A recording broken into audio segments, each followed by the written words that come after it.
Praise the lord. దేవుని పరిశుద్ధ నామమునకు మహిమ కలుగునుగాక. చేరికుడి వచ్చిన మీకందరికీ మన ప్రభును రక్షకుడునైన యేసు క్రీస్తు శ్రేష్టమైన నామములో వందనాలు తెలియచేస్తూ ఉన్నాం. Praise the lord. ప్రియ దేవుని ప్రియులారా, ఈ ఉపవాస ప్రార్థనలలో రెండవ రోజులోనికి ప్రభువు మనలను నడిపించాడు. ఆయన సన్నిధిని మనకు తోడుగా ఉంచాడు. ఈ రాత్రి కాల సమయంలో ప్రార్థన చేసుకొని కూడికను ప్రారంభించుకుందాం. పరిశుద్ధుడై ఉన్న దేవా, ప్రేమ కలిగిన తండ్రి, కృప కలిగిన మా దేవా, మా రక్షకుడా, నీకు వందనాలు చెల్లిస్తూ ఉన్నాము. నీ ఉన్నతమైన ప్రేమను బట్టి, కృపను బట్టి మమ్మల్ని మీ సన్నిధిలో జ్ఞాపకం చేసుకొని నీ ఉన్నతమైన కృపను మాకు తోడుగా ఉంచారు, కృపలో బలపరిచారయ్యా. 40 రోజుల ఉపవాస ప్రార్థనలలో రెండవ రోజులోనికి మమ్మల్ని నడిపించారు. కేవలం నీ కృపను బట్టి మాత్రమే తండ్రి, నీ వందనాలు. మమ్మల్ని మీ సన్నిధిలో జ్ఞాపకం చేసుకోండి. పాటల్లో, వాక్యంలో మీరుండి మీ నామము మహిమ పొందినట్లుగా నీ అద్భుతమైన కార్యము చేయండి. ఫేస్బుక్ లైవ్లో చూస్తున్న ప్రతి బిడ్డను కూడా మీరు దీవించమని యేసు నామమును అడుగుచున్నాము తండ్రి, ఆమేన్. మంచిది, చిన్న పాట పాడుకొని ప్రభు నామాన్ని మహిమపరచుకుందాం. జ్యోతిర్మయుడా, నా ప్రాణ ప్రియుడా, స్తుతి మహిమలు నీకే. జ్యోతిర్మయుడా, నా ప్రాణ ప్రియుడా, స్తుతి మహిమలు నీకే. నాలో అనుక్షణం నా అతిశయము నీవే, నా ఆనందము నీవే, నా ఆరాధన నీవే. జ్యోతిర్మయుడా, నా ప్రాణ ప్రియుడా, స్తుతి మహిమలు నీకే. నా పరలోకపు తండ్రి, వ్యవసాయకుడా,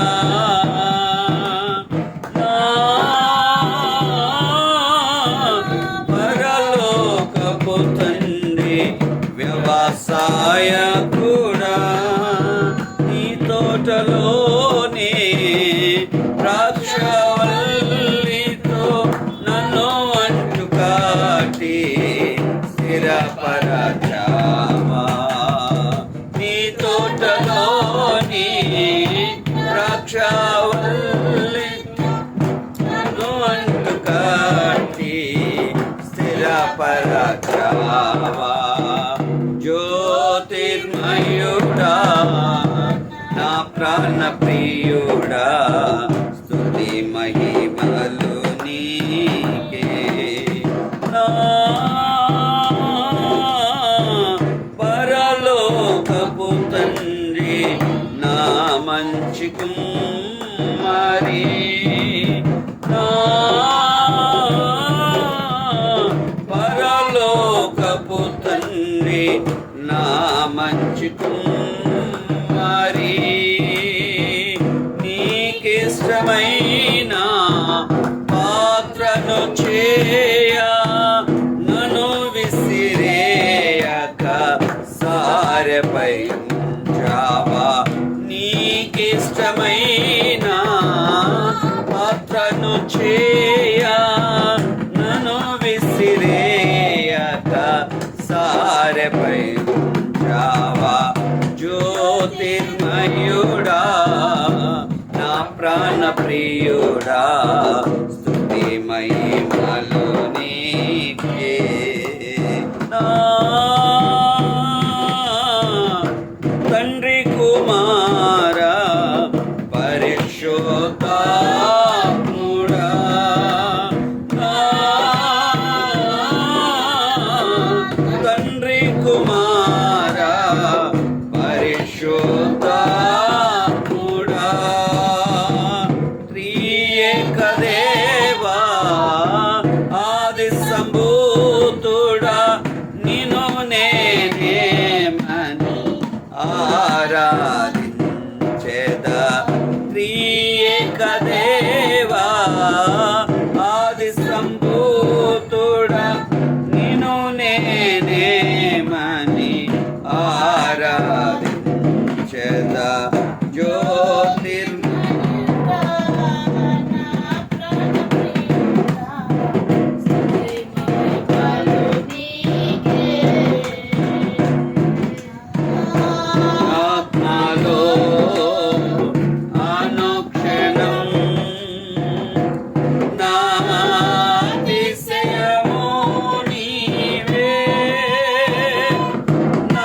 స్తోత్రం. Praise Lord. మంచిది పిల్లారా, రాత్రికాల సమయంలో కొద్ది నిమిషాలు దేవుని మాటలను జ్ఞాపకం చేసుకుందాం.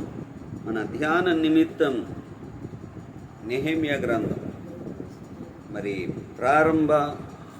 మరి నిన్నటి దినాన ప్రారంభంలో చెప్పాను.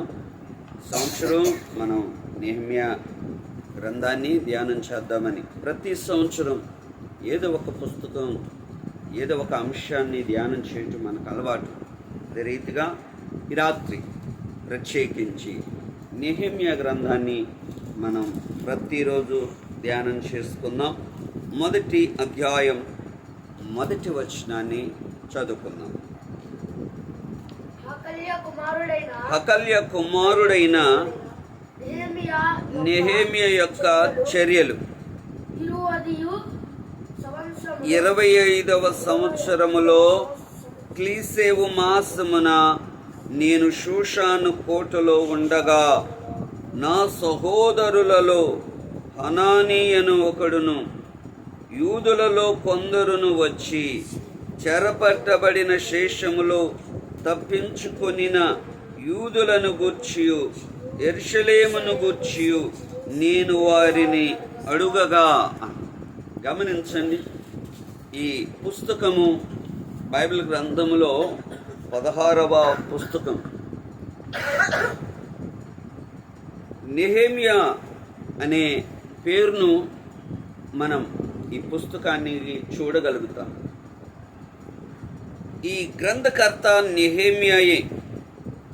నెహెమ్యా అనగా యెహోవా ఆదరించువాడు అని అర్థం.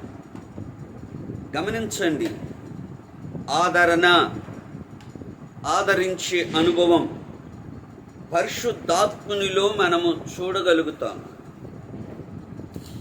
ఈ నెహెమ్యా కూడా ఆదరించేవాడిగా చూస్తున్నాం. బైబిల్ గ్రంథంలో 3 ఈ పేరు కలిగిన వారు ఉంటారు. వారిలో ఈ నెహెమ్యా ఒకరు. ఈ పుస్తకము వ్రాయబడిన కాలము క్రీస్తుకు పూర్వం 445వ సంవత్సరం నుండి 432వ సంవత్సరం మధ్య కాలంలో వ్రాయబడి ఉన్నది. క్రీస్తుకు పూర్వం 537వ సంవత్సరంలో జెరుబ్బాబెలు నాయకత్వంలో బబులోను చెరలో ఉన్న ఇశ్రాయేలీలు, ప్రథమంగా ఇశ్రాయేలీలు సమూహముగా యెరూషలేమునకు తిరిగి వచ్చారు. క్రీస్తుకు పూర్వం 458వ సంవత్సరంలో రెండవ సమూహముగా ఎజ్రా నాయకత్వములో యెరూషలేముకు తిరిగి వచ్చారు బబులో చెరలో ఉన్న ఇశ్రాయేలీలు. క్రీస్తు పూర్వం 445వ సంవత్సరములో చివరిగా యెరూషలేము యొక్క ప్రాకారములు బాగు చేసి కట్టడానికి 3వ సమూహముగా నెహెమ్యా గారి నాయకత్వము వహించి ఆయన యెరూషలేము రావడం జరగటం మనం చూస్తున్నాం. గమనిస్తే ప్రియులారా, ఇశ్రాయేలు ప్రజలు బబులోను చెరలో ఉన్నారు. ఈ చెరలో ఉన్న ప్రజలు యెరూషలేము మందిరమును కట్టాలి, యెరూషలేము ప్రాకారములు పడిపోయినవి, యెరూషలేము గుమ్మములు కాలిపోయినవి, వాటిని బలపరచాలని మొదటి సమూహముగా జెరుబ్బాబెలు నాయకత్వం వహించాడు. రెండవ సమూహమునకు ఎజ్రా నాయకత్వాన్ని వహించాడు. 3వ సమూహమునకు నెహెమ్యా నాయకత్వము వహించాడు. ఈ 3 ఆ విధానాలు మనము చూడగలుగుతాం. ప్రియులారా, గమనిస్తే దేవుని సన్నిధానంలో ప్రారంభంలో మనము చదివేటువంటి మాట, దేవుని ప్రజలను వారు ఏ స్థితిలో ఉన్నారో, వారు ఎటువంటి పరిస్థితుల మధ్యలో ఉన్నారో ఆ మొదటి అధ్యాయములో వచనాలలో మనం చూడగలుగుతాము.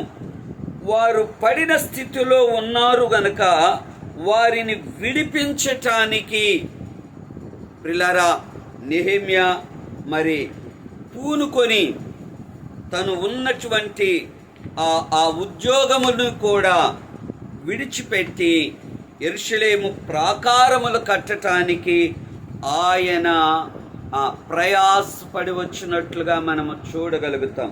ఇక్కడ మనము గమనిస్తే ప్రియులారా, అక్కడ చదవబడినటువంటి లేఖనములో ఇక్కడ ఆయన ఉద్యోగము చేస్తూ ఉన్నప్పుడు ఒక వ్యక్తి హనాని అనే ఒకడు యూదులలో కొందరు వచ్చి చెరపట్టబడిన శేషములో తప్పించుకొనిన యూదులను గూర్చి యెరూషలేమును గూర్చి నేను వారిని అడుగగా, వారు చెరపట్టబడిన వారిలో శేషించిన వారు ఆ దేశంలో బహుగా శ్రమయు నిందను పొందుచున్నారు, మరియు యెరూషలేము యొక్క ప్రాకారములు పడద్రోయబడినది, దాని గుమ్మములు అగ్ని చేత కాల్చివేయబడినని నాతో చెప్పి. ఆయన తన ఉద్యోగ విషయంలో ఉన్నప్పుడు యెరూషలేము నివాసులు కనబడ్డారు. వారిని అడుగుతున్నారు, అయ్యా మన వారిల పరిస్థితి ఏంటి, ఎలా ఉన్నారు, ఇటువంటి పరిస్థితుల మధ్యలో ఉన్నారు అని అడిగినప్పుడు ఆయన చెప్తున్న సమాధానం ఏమిటి అంటే, అయ్యా శ్రమలో ఉన్నారు, నిందను బహుగా శ్రమను నిందను పొందుచూ ఉన్నారు, యెరూషలేము ప్రాకారములు పడద్రోయబడినవి, దాని గుమ్మములు అగ్ని చేత కాల్చివేయబడ్డాయి. గమనించండి దేవుని ప్రియులారా, ఆయన చేసినప్పుడు గమనిస్తే వారు ఉన్న ఆ పరిస్థితులను కనుగొని వారున్నటువంటి ఆ స్థితిని బట్టి నెహెమ్యా మరి పడిపోయినటువంటి ఆ ప్రాకారములను కట్టడానికి, కాలిపోయినటువంటి ఆ గుమ్మములను నిలవబెట్టడానికి ఆయన పూనుకొని పని ప్రారంభించినట్లుగా మనము చూడగలుగుతాం. స్తోత్రం. హల్లెలూయా, హల్లెలూయా, హల్లెలూయా. గమనించండి, నెహెమ్యా గ్రంథములో ప్రార్థనా శక్తిని మనము చూడగలుగుతాము. దైవ భక్తి తన బాధ్యతలను నెరవేర్చి ముగించిన వాడిగా నెహెమ్యాను మనము చూడగలుగుతాము. ప్రియులారా, దేవుని సన్నిధానములో మనము ఈ అధ్యాయములో ఈ మొదటి నుండి 7 అధ్యాయాలలో ప్రాకారములను బాగు చేయుట, 8వ అధ్యాయము నుండి 13వ అధ్యాయము వరకు జనులను బాగు చేయుట మరలా మనము చూడగలుగుతాం. ఈ 2 అంశాలను మొదటి అధ్యాయం నుండి 7వ అధ్యాయం వరకు పడిపోయిన ప్రాకారములను బాగు చేయటం చూస్తాము. 8వ అధ్యాయం నుండి 13వ అధ్యాయం చివరి అధ్యాయం వరకు జనులను బాగు చేయటం అనగా ప్రజలు పడిన స్థితిలో ఉన్నారు, పాపములో పడిపోయిన వారిగా ఉన్నారు, దేవునికి దూరస్తులుగా ఉన్నారు, దేవునిని సమీపించలేని పరిస్థితుల మధ్యలో ఉన్నారు, లోకములో, పాపములో, అంధకారములో, చీకటిలో పడిపోయిన వారిగా ఉన్నారు. వారిని బాగు చేయటానికి సంకల్పించిన అనుభవం ఈ అధ్యాయాలలో మనము చూడగలుగుతాం. స్తోత్రం. హల్లెలూయా, హల్లెలూయా, హల్లెలూయా, హల్లెలూయా. మనం గమనిస్తే నెహెమ్యా అనగా ఆదరించువాడు అని మనం చూసాం. దాని అర్థం, ఆ పేరుకు అర్థం, ఈయన ఎవరి కుమారుడు అని మనం గమనిస్తే ఎవరి కుమారుడు అంట? హకల్యా కుమారుడు.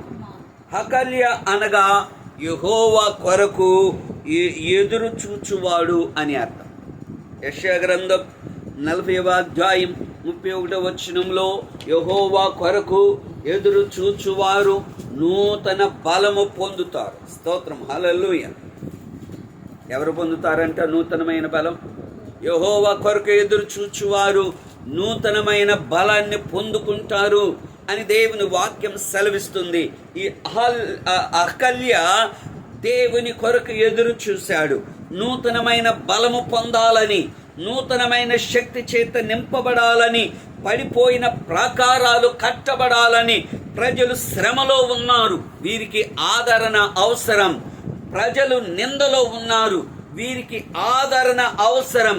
వారు ఇరుకులో ఉన్నారు, వారికి ఆదరణ అవసరం. కాలిపోయిన పరిస్థితుల మధ్యలో ఉన్నారు, వీరికి ఆదరణ అవసరం. ఆ ఆదరణ కొరకై హకల్య ఎదురు చూశాడు. ఎవరి వైపు చూశాడు అంటే దేవుని వైపు చూశాడు. యెహోవా కొరకు ఆయన కార్యము జరుగునట్లుగా. స్తోత్రం, హల్లెలూయా. ఆయన మాత్రమే కార్యం చేసేవాడు. ఆయన అడిగాడు, నెహెమ్యా అడిగాడు, ఎలా ఉన్నారు మనోళ్ళు, పరిస్థితి ఏంటి, మనోళ్ళు స్థితిగతులు ఏంటి? అయ్యా, బహు శ్రమను నిందను అనుభవిస్తూ ఉన్నారు.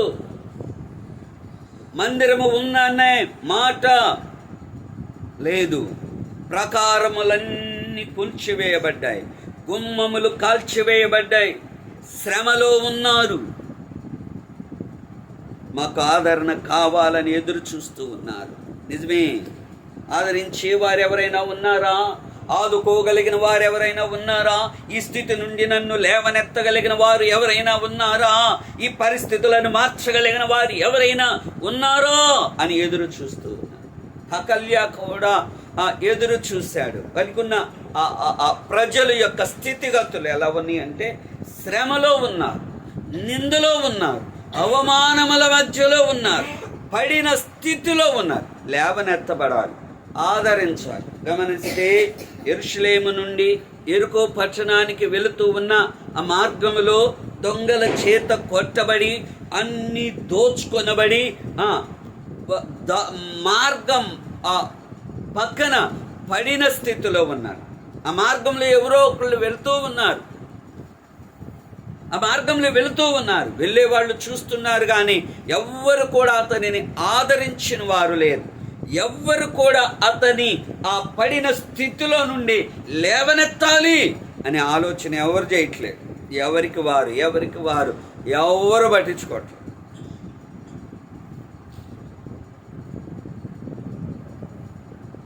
నా దేవుని ప్రియులారు ఎందరో వెళ్తున్నారు ఆ మార్గంలో. ఆ మార్గంలో మత బోధకులు వెళ్ళారు.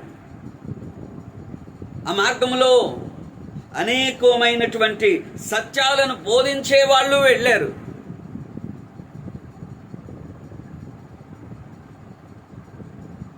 మతం అతనిని రక్షించలేదు. ఇదిగో ఆ మార్గంలో ఓ సమరీయుడు వెళ్తూ ఉన్నాడు. ఆ సమరీయుడు ఈయన మీద జాలిపడ్డాడు. ఎందుకు? ఈడు పడిన స్థితిలో ఉన్నాడు. మతం ఎవ్వరు కూడా అతనిని రక్షించలేకపోయింది. పడిన స్థితి నుండి లేవనెత్తలేకపోయింది. అవును ప్రియులారా,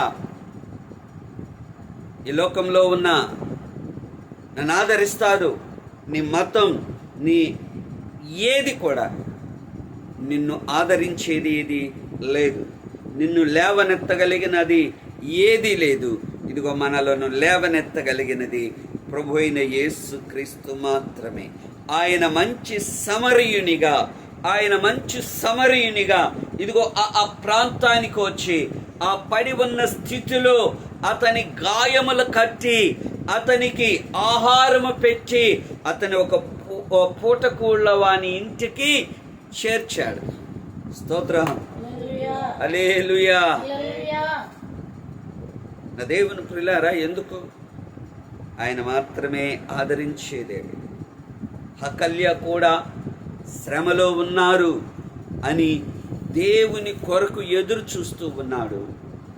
దేవుడే ఆదరించే నెహెమ్యాని అనుగ్రహించాడు. స్తోత్రం, హల్లెలూయా, హల్లెలూయా. ఈ దొంగల చేతిలో చిక్కిన వాడు ఎలాగా సమరయుని చేత ఆదరించబడ్డాడో, ఏ రీతిగా ఆదరించబడి పూట కోళ్ళవాని ఇంటి దగ్గర చేర్చబడ్డాడో, అక్కడ తన ప్రాణము తెప్పరిల్లి బ్రతకగలిగాడు. ఈరోజు నా దేవుని ప్రియులారా, నువ్వు ఏ స్థితిలో పడి ఉన్నావు, ఏ పరిస్థితుల మధ్యలో నలగగొట్టబడిన స్థితిలో ఉన్నావు, నీ దీన స్థితి చూసి ఎవ్వరు కనికరించని, నీ ఎడల జాలి పడని, నీ ఎడల దయ చూపని స్థితిలో ఉన్నావా? మన ఎడల జాలి చూపగలిగిన సమరయుడైన యేసుక్రీస్తు నీ వద్దకే వచ్చాడు. స్తోత్రం. నువ్వు తెలుసుకోలేకపోతున్నావు, నువ్వు గ్రహించలేకపోతూ ఉన్నావు.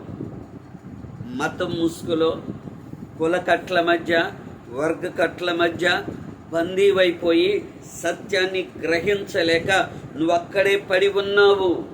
నీ మనోనేత్రములకు ఇహలోక సంబంధమైన దేవత గ్రుడ్డితనము కలుగజేసింది. సత్యమును తెలుసుకోలేని స్థితిలో నీవు పడి ఉన్నావు. నిజమైన దేవునిని ఎరగని స్థితిలో పడి ఉన్నావు. నీవు అబద్ధమునే ప్రేమిస్తున్నావు, నీవు అబద్ధమునే వెంబడిస్తూ ఉన్నావు, నీవు ఈ అబద్ధములోనే నడుస్తూ ఉన్నావు, నీవు అబద్ధములోనే పరిగెత్తుతూ ఉన్నావు, నీవు అబద్ధములోనే జీవిస్తూ ఉన్నావు. కారణం, ఇహలోక సంబంధమైన దేవత నీ మనోనేత్రాలకు గుడ్డితనము కలుగజేసింది కనుక నీవు చీకటిలో నడుస్తూనే ఇదే నిజము అని అనుకుంటున్నావు. స్తోత్రం. ఆమేన్. హల్లెలూయా. గుడ్డోడికి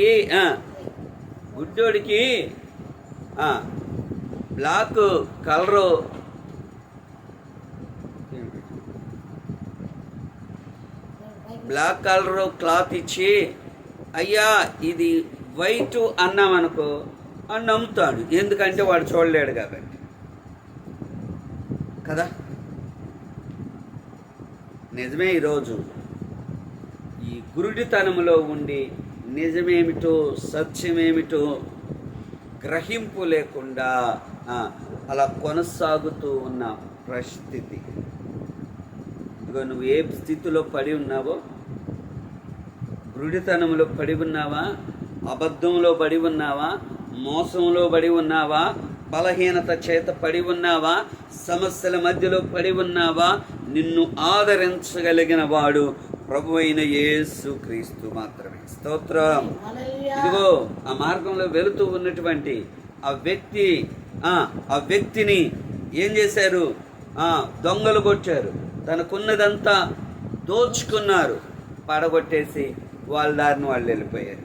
ఎవరు ఆదరించారు? నిజమే, ఎవరు ఆదరించేవారు?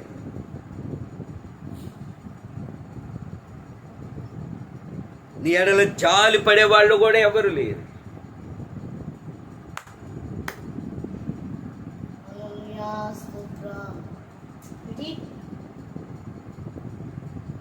స్తోత్రం. హల్లెలూయా. జాలి పడేవాళ్ళు కూడా ఎవరు? సమరయునిగా వచ్చి జాలిపడి కనికరించాడు, ఆదరించాడు. అందుకోసమే హకల్యా కూడా దేవుని ఆదరణ కొరకు ఎదురు చూశాడు. నువ్వు ఆయన ఆదరణ కొరకు ఎదురు చూస్తే, ఆయన ఎద్దుకు వస్తే ఆయన నిన్ను ఆదరిస్తాడు. ఆయన పేరే ఆదరణకర్త. స్తోత్రం. ఆమేన్. హల్లెలూయా. హల్లెలూయా. నాకెవ్వరు లేరు, నన్ను ఆదరించే వాళ్ళు ఎవరు లేరు, నా సమస్య నుండి విడిపించే వాళ్ళు ఎవరు లేరు, నా పాపం నుండి విడిపించగలిగిన వారు ఎవరూ లేరు. అయ్యో అని నువ్వు కృంగిన స్థితిలో ఉన్నావేమో, ఈ రాత్రి ప్రభు నీతో మాట్లాడుతూ ఉన్నాడు. నిన్ను ఆదరించగలిగిన వాడు ప్రభువైన యేసుక్రీస్తు మాత్రమే. ఆమేన్. హల్లెలూయా. హల్లెలూయా. హల్లెలూయా. హల్లెలూయా. ఈ ఆదరణకర్త అయినటువంటి ఆదరించువాడైన నెహెమ్యా ఇజ్రాయేలీల ప్రజలు శ్రమ నుండి, నింద నుండి వారిని విడిపించి యెరూషలేము యొక్క ప్రాకారములను కట్టి ఇశ్రాయేలీలను పురికొల్పుతూ పనిని చేసిన వాడిగా మనం చూడగలుగుతాము. స్తోత్రం. హల్లెలూయా, హల్లెలూయా. ఎన్ని శత్రువుల ద్వారా ఎన్ని బెదిరింపులు వచ్చినా, శత్రువుల ద్వారా ఎన్ని కలవరాలు కలిగిన, శత్రువుల ద్వారా ఎన్ని ఎదిరింపులు వచ్చినా కానీ అధైర్యపడక నెహెమ్యా శక్తి వంచన లేకుండా పని చేశాడు. ఆ పనిని తుదముట్టించాడు. ప్రభుని మహిమపరిచాడు. స్తోత్రం. హల్లెలూయా, ఆమేన్. గమనించండి ప్రియులారా, నెహెమ్యా చెరపట్టబడిన ఇశ్రాయేలీలలో రాజ పరిచారకుడుగా హెచ్చింపు అయిన ఉద్యోగములో ఉన్న, రాజుగారి దగ్గర పానదాయకుని అధిపతిగా ఉన్న, గిన్నె అందించేవాడిగా ఉన్న ఆ ఉద్యోగమును బట్టి అతడు అతిశయించక ఆయన ఆలోచన, ఆయన ఉన్నతమైన సంకల్పం, ఆయన ఉన్నతమైనటువంటి ఆ ఉద్దేశం ఏమిటి అంటే మందిరము నిలబెట్టాలి, పడిపోయిన ప్రాకారములను కట్టాలి, కాలిపోయిన గుమ్మములను నిలవబెట్టాలి. స్తోత్రం. శ్రమలో ఉన్న ఇశ్రాయేలీల ప్రజలను ఆదరించాలి. ప్రభు అయిన యేసు క్రీస్తు కూడా ఈ లోకానికి వచ్చి శక్తి వంచన లేకుండా ఆయన 33.5 సంవత్సరాలు ఆ జీవితంలో 3.5 సంవత్సరాలు ఎడతెగని పరిచర్య. స్తోత్రం. ఎక్కడికి వెళ్ళినా శ్రమలో గుడ్డివారు చూపునందారు, కాళ్ళు లేని వారు నడిచారు, ప్రిలారా ఊచకాళ్ళు చేతులు కలిగిన వారు మరణించిన వారు, బలహీనులు, రక్తస్రావము కలిగిన వారు, వ్యాధి బాధలందరూ స్వస్థపరుస్తూ, వారికి మేలు చేస్తూ, వారి దుఃఖములో నుండి వారిని సంతోష మార్గములో నడిపిస్తూ, వారి శ్రమలన్నిటిలో ఆయన ఆదరించిన వాడిగా చూడగలుగుతాం. స్తోత్రం. హల్లెలూయా. నెహెమ్యా గారు కూడా వారు శ్రమలో నిందలో ఉన్నారని ఎన్ని ఎదిరింపులు, ఎన్ని బెదిరింపులు రాబోతున్న దినాలలో ఎవరెవరు బెదిరించారో చూస్తాం. ఆ దేవుని ప్రియులారా, ఈ రాత్రి ప్రత్యేకించి దేవుని సన్నిధిలో ప్రభువైన యేసు క్రీస్తు ఏ రీతిగా ప్రియులారా ప్రయాసపడ్డాడో, శ్రమ పడ్డాడో, సువార్తను ప్రకటించాడో, వారు రోగులను బాగు చేశాడు, నిలవబెట్టాడు. పాపము నుండి విడిపించటానికి, మనుషుల యొక్క పాపము నుండి విడిపించటానికి ఆయన శిలువ మరణము పొందాడు. స్తోత్రం. హల్లెలూయా, హల్లెలూయా. ఆయన ఉన్నాడు. నెహెమ్యా గారు కూడా పాడైపోయిన పట్టణమును, పాడైన స్థితిలో ఉన్నదని, ఆ పట్టణానికి వెళ్ళాలని రాజుగారి దగ్గర సెలవు పొంది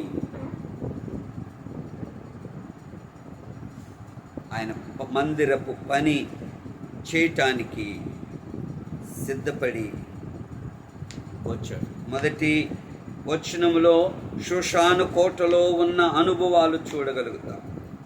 2-3 వచనాలలో యెరూషలేము పాడైన స్థితిని తెలుసుకున్నాడు.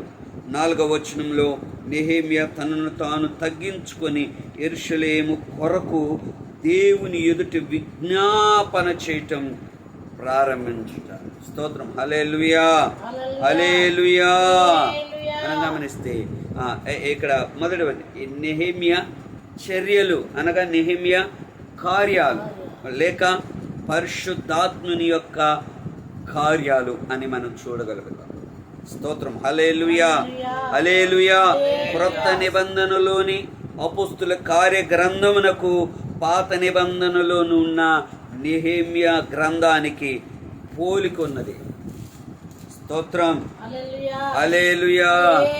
అందుకనే గమనిస్తే ప్రియులారా, అందువల్లనే ఈ నెహెమ్యా గ్రంథమును పాత నిబంధన పరిశుద్ధాత్మ కార్యాలని చెప్పవచ్చు.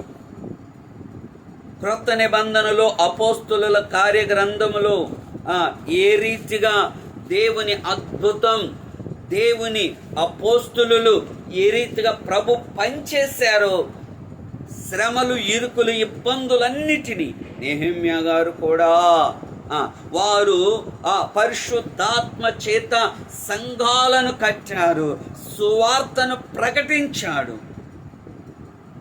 కానీ నెహెమ్యా గారు కూడా ఇక్కడ పాత నిబంధనలో ప్రజలందరినీ పురికొల్పి ప్రాకారములను కట్టిన అనుభవాన్ని చూడగలుగుతాం. స్తోత్రం, హల్లెలూయా. పడిపోయిన యెరూషలేము ప్రాకారాలు ఎలా కట్టాడో అలాగునని అపోస్తులు కూడా పరిశుద్ధాత్మ శక్తి చేత నిలవబడి ఆసియా, ఐరోపా ఖండములయందు, యూదయ, సమరయ, గలిలయ దేశములన్నిటిలో వేలాది సంఘాలు కట్టారు. స్తోత్రం, హల్లెలూయా. ఈ సంఘాలు కట్టడానికి ఎన్ని శ్రమలు అనుభవించారు. ఆకలి దప్పులు, కొరడా దెబ్బలు, అవమానములు, నిందలు, చెరలు ఎన్ని. స్తోత్రం. నెహెమ్యా గారు కూడా పడిపోయిన యెరూషలేము ప్రాకారాలు కట్టడానికి ఎన్ని ఆటంకాలు, ఎన్ని అవమానాలు. అదేవుని ప్రియులారా, ఇది ప్రభు మనకు అప్పగించిన పని, ప్రభు మనకు అనుగ్రహించిన పని. ఎన్ని ఆటంకాలు ఎదురైనా, ఎన్ని అడ్డుబండలు ఎదురుగా నిలిచినా మనలను పిలిచిన దేవుడు నమ్మదగిన దేవుడు.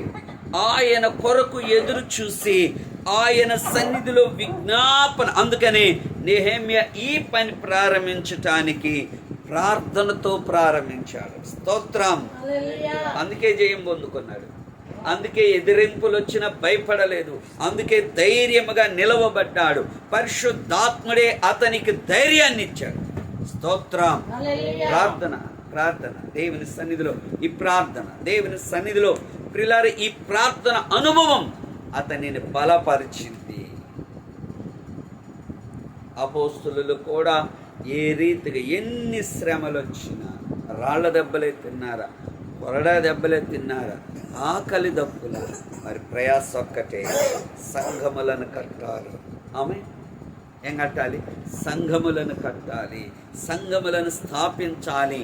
పడిపోయిన స్థితిలో ఉన్న మానవుని, పాపముల చేత, అపరాధముల చేత చచ్చిన స్థితిలో ఉన్న మానవుని లేవనెత్తాలి, నిలవబెట్టాలి, బలపరచాలి, పరలోక రాజ్య నివాసులునిగా చేయాలి. స్తోత్రం. అదే ఆలోచన, అదే తలంపు. ఆస్తులు సంపాదించుకుందామనో, డబ్బును భోగేసుకుందామనో, పొలాలు కొందామనో, బిల్డింగులు కడదామనో, మరొకటి కాదు ప్రియులారా. నెహెమ్యా కన్నీరు కారుస్తూ ఉన్నాడు. యెరూషలేము యొక్క ప్రాకారములను నిలవబెట్టడానికి ఇదిగో ఉన్నతమైన స్థితిలో ఉన్న అతనికి సంతోషం లేదు, మంచి ఉద్యోగం ఉన్నా సంతోషం లేదు, మంచి శాలరీ వచ్చినా సంతోషం లేదు. అతడు దేని గురించి దుఃఖిస్తున్నాడయ్యా అంటే యెరూషలేము ప్రాకారములు కట్టాలి, యెరూషలేము ప్రాకారాలు కట్టాలి. ఎందుకు ఏడుస్తున్నావు? రాజుగారు అడుగుతున్న నెహెమ్యా, ఏమిటి నీ ముఖం అలా ఉంది? నీకే సమస్య లేదు కదా? నా సమస్య ఏమి లేదయ్యా, కానీ నా సొంత సమస్య ఏమీ కానీ ఒకటే,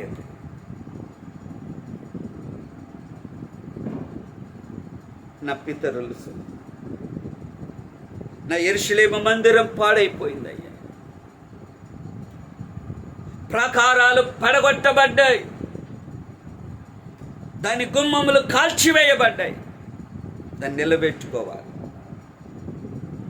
నా దేవుడు ప్రియులారా, జ్ఞాపకం చేస్తున్నాను మరొకసారి, పాత నిబంధనలో పరిశుద్ధాత్మని కార్యాలు నెహెమ్యా గ్రంథంలో చూసినట్లుగా క్రొత్త నిబంధనలో అపొస్తలుల కార్య గ్రంథంలో పరిశుద్ధాత్మ కార్యాలు మనం చూడగలుగుతాం. ఒకటే వారి ప్రయాస, ఒకటే వారి ప్రార్థన వారిని శక్తివంతులనుగా మార్చింది, నిలవబెట్టింది. అడ్డులు ఆటంకాలు ఎన్ని కలిగిన ధైర్యముగా ముందుకు కొనసాగునట్లుగా చేసింది. అటువంటి ఉన్నతమైన గ్రంథం ఈ నెహెమ్యా గ్రంథం. ప్రియులారా, నెహెమ్యా పార్సికపు దేశపు రాజైన అర్తహషస్త షూషాను కోటలో గిన్నె అందించువాడిగా ఉన్నాడు. అనగా రాజుగారికి నమ్మకమైన ప్రాణాధారమైనటువంటి వాడిగా, నమ్మకమైన కార్యనిర్వాహకునిగా ఉన్నాడు. అంచేత రాజు నెహెమ్యాను గవర్నర్గా నియమించి 12 సంవత్సరాలు పనిచేయటానికి యోధా దేశానికి పంపాడు. షూషాను కోట పారసిక రాజ్యమునకు ముఖ్య పట్టణం. దానియేలు గ్రంథం 6వ అధ్యాయం 2వ వచనంలో మనము చూస్తే, ఎస్తేరు గ్రంథం 1వ అధ్యాయం 2వ వచనంలో మనం చూస్తే ఈ ప్రస్తుతం ఇరాను దేశమే ఈ పారసికపు దేశం. గమనించాలి, షూషాను పట్టణం యెరూషలేమునకు 1500 మైళ్ళ దూరంలో ఉంటుంది. బబులోనుకు షూషాను పట్టణము సమీపమున ఉన్నది. బబులోను కల్దీల రాజ్యమునకు ముఖ్య పట్టణం. బబులోను ప్రస్తుతం ఇరాక్ దేశముగా పిలువబడుతుంది. నెహెమ్యా పారసిక దేశములోని ముఖ్య పట్టణములో నివసించుచూ ఉన్నాడు. అయితే అతని హృదయము అతని మనస్సు దేవుని పరిశుద్ధ పట్టణమైన యెరూషలేము మీద ఉంది. దాన్ని కట్టాలి, బాగు చేయాలి, దాన్ని నిలవబెట్టాలి అనే ఆలోచన. స్తోత్రం, హల్లెలూయా, హల్లెలూయా. ఆలోచనగా ప్రార్థించాడు, పని ప్రారంభించాడు. దేవుని అద్భుతమైన కార్యాన్ని చూశాడు. దేవుడు మనకిచ్చిన కృపను బట్టి, దేవుడు మనకిచ్చినటువంటి ప్రిలారా సమయమును బట్టి మనము కూడా దేవుడు మనకు అప్పగించిన పనిలో నమ్మకంగా ముందుకు కొనసాగుదాం. దేవుడు తన మాటలను దీవించును గాక. ప్రార్థన చేసుకుందాం. పరిశుద్ధుడా, ప్రేమ కలిగిన తండ్రి, కృప కలిగిన మా దేవా, మా రక్షకుడా, నీకు వందనాలయ్యా. నీ ఉన్నతమైన ప్రేమను బట్టి, కృపను బట్టి ఈ రాత్రి ఉపవాస ప్రార్థనలో 2వ రోజు కూడుకులో మీరు తోడై ఉన్నారు. నీ కృపను తోడుగా ఉంచారు. అందుని బట్టి వందనాలు అయ్యా. నెహెమ్యా గారి చర్యలను మనం నేర్చుకోవటానికి కృప దయచేశారు. ఈ లైవ్లో వింటున్న ప్రతి బిడ్డను కూడా దీవించి ఆశీర్వదించండి. నీ కృపలో వర్ధల చేయండి. నీ ఉన్నతమైన కార్యాలు జరిగించండి.